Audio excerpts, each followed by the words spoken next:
Hello friends, welcome back to my YouTube channel. आशा छ हजुरहरू सबै सन्चै आरामै हुनुहुन्छ होला। आज म बनाउँदैछु डेजी हेडब्यान्ड। आशा छ हजुरहरूले यो भिडियोलाई अन्तिमसम्म हेरेर साथ दिनुहुनेछ। मैले फ्लावरको बेस चाहिँ येल्लो कलरको धागोले बनाउँदैछु। Hook size 3.75 mm। सुरुमा म्याजिक रिङ बनाउने। म्याजिक रिङ बनाइसकेपछि चेन 1 तान्ने अनि म्याजिक रिङभित्र हामीले 12 वटा सिंगल क्रोसेट बनाउनु पर्छ।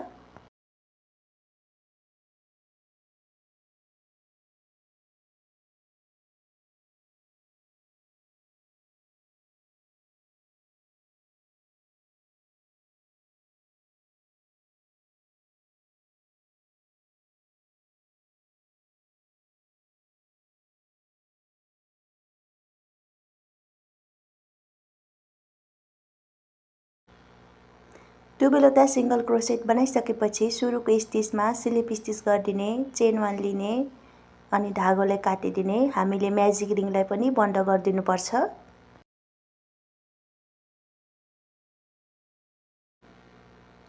अब फ्लावर बनाउनु पर्छ। फ्लावर बनाउनको लागि मैले व्हाइट कलरको धागो युज गर्दैछु। स्लिप नट बनाउने। स्लिप नट बनाइसकेपछि हामीले बेसको जुनसुकै स्टिचमा लगेर पनि धागोलाई अट्याच गर्न सक्छौँ। धागोलाई अट्याच गरिसकेपछि हामीले 9 वटा चेन तान्नुपर्छ।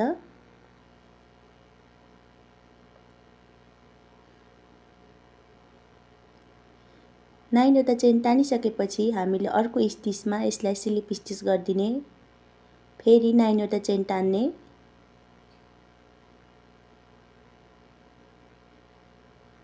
वटा चेन तानिसकेपछि फेरि अर्को स्टिचमा यसलाई स्लिप स्टिच गरिदिने। फेरि 9 वटा चेन तान्ने अनि अर्को स्टिचमा स्लिप स्टिच गर्ने। यसरी नै हामीले टोटल 12 वटा पेटल्सहरू बनाउनु पर्छ।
दुवैवटा पेटल्स बनाइसकेपछि लास्ट स्टिचमा यसलाई स्लिप स्टिच गरिदिने, चेन 1 लिने अनि धागोलाई काटिदिने।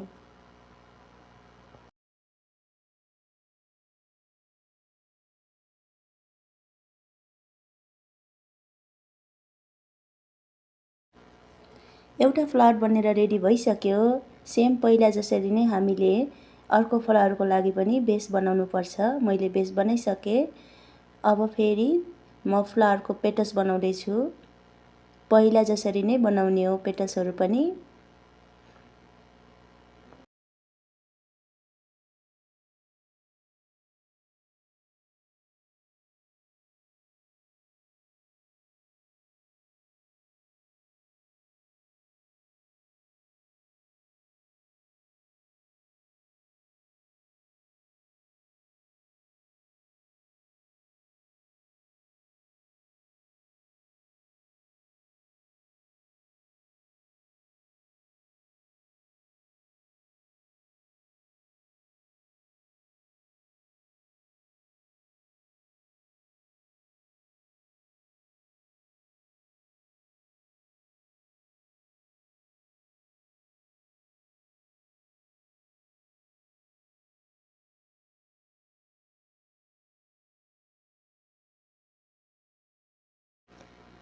दोस्रो फ्लावरको चाहिँ 4वटा पेटल्स बनाइसकेपछि हामीले पहिला बनाएको फ्लावरसँग यसलाई अट्याच गर्नुपर्छ।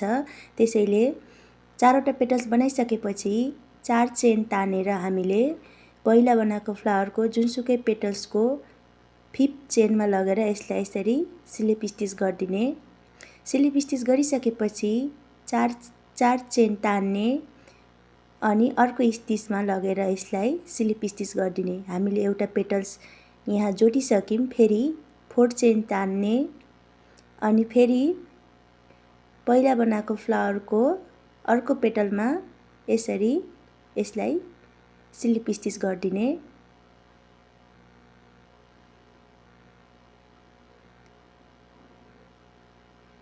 फेरि 4 चेन तान्ने अनि अर्को स्टिचमा यसलाई स्लिप स्टिच गरिदिने। हामीले 2वटा फ्लावरहरू जोडिसक्यौँ। अब फेरि पहिला जसरी नै 9वटा चेन तान्ने अनि अर्को स्टिचमा यसलाई स्लिप स्टिच गरिदिने।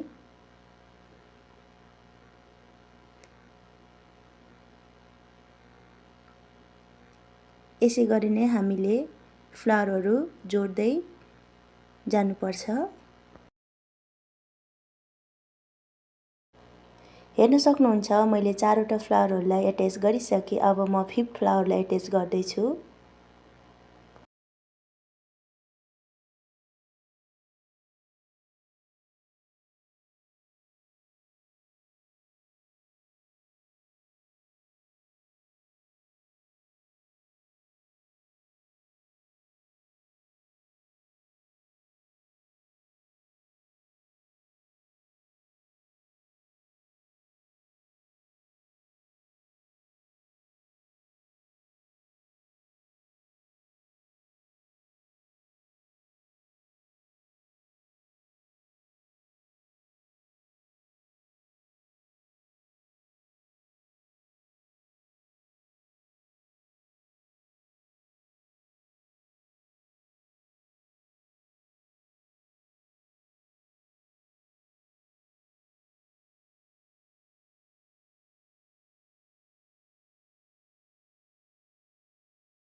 मैले 5वटा फ्लावरहरूलाई अट्याच गरिसकेँ। हजुरहरूलाई हेडब्यान्डको लेन्थ कतिको चाहिएको छ त्यसरी नै फ्लावर बनाउनु होला। अब हामीले हेडब्यान्डको बोर्डर बनाउनु पर्छ। बोर्डर बनाउनको लागि मैले पिङ्क कलरको धागो लिएको छु। सुरुमा स्लिप नट बनाउने।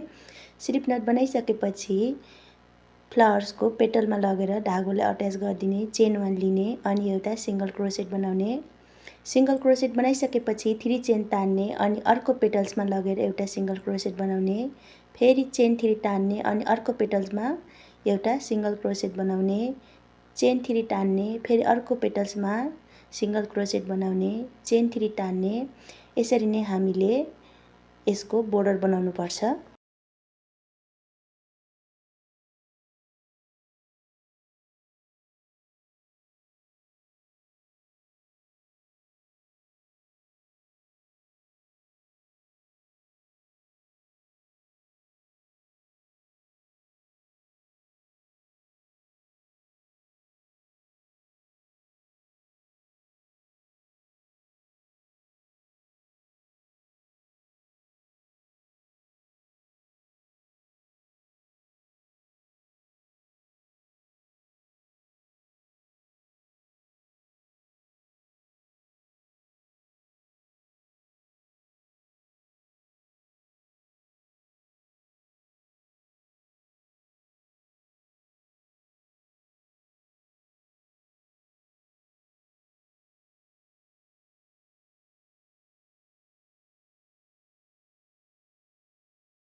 लास्ट ग्यापसम्म हामीले बोर्डर बनाइसकेपछि सुरुको स्टिचमा हामीले स्लिप स्टिच गरिदिने। अनि स्लिप स्टिच गरिसकेपछि हामीले अब हेडब्यान्डको डोरी बनाउनुपर्छ। डोरी बनाउनको लागि हामीले 60 वटा चेन तान्नुपर्छ। 60 वटा चेन तानिसकेपछि 3 वटा चेनलाई स्किप गरेर 4th चेनमा हामीले एउटा डबल क्रोसेट बनाउने, चेन 3 तान्ने अनि त्यही ग्यापमा यसलाई स्लिप स्टिच गरिदिने। फेरि चेन 3 तान्ने, एउटा डबल क्रोसेट बनाउने, चेन 3 तान्ने अनि त्यही ग्यापमै यसलाई स्लिप स्टिच गरिदिने। फेरि चेन 3 तान्ने, एउटा डबल क्रोसेट बनाउने, चेन 3 तान्ने, त्यही ग्यापमै स्लिप स्टिच गरिदिने। फेरि चेन 3 तान्ने, एउटा डबल क्रोसेट बनाउने, चेन 3 तानेर त्यही ग्यापमै स्लिप स्टिच गरिदिने। चेन 1 लिने अनि धागोलाई काटिदिने।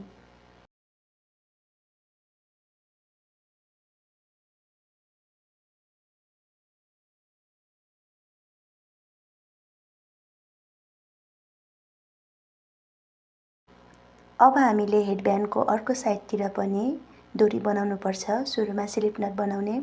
स्लिप नट बनाइसकेपछि फ्लावरको मिडल पार्टमा लगेर यसलाई अट्याच गरिदिने। अट्याच गरिसकेपछि पहिला बनाए जसरी नै हामीले 60 चेन तानेर पेटल्सहरू बनाएर यसको डोरी बनाउनुपर्छ। मैले हेडब्यान्डको दुवै साइडतिर डोरी बनाएर सकिसकेँ। कति राम्रो डेजी हेडब्यान्ड बनेर रेडी भइसक्यो हाम्रो। आशा छ हजुरहरूलाई मेरो यो भिडियो मन पर्यो होला।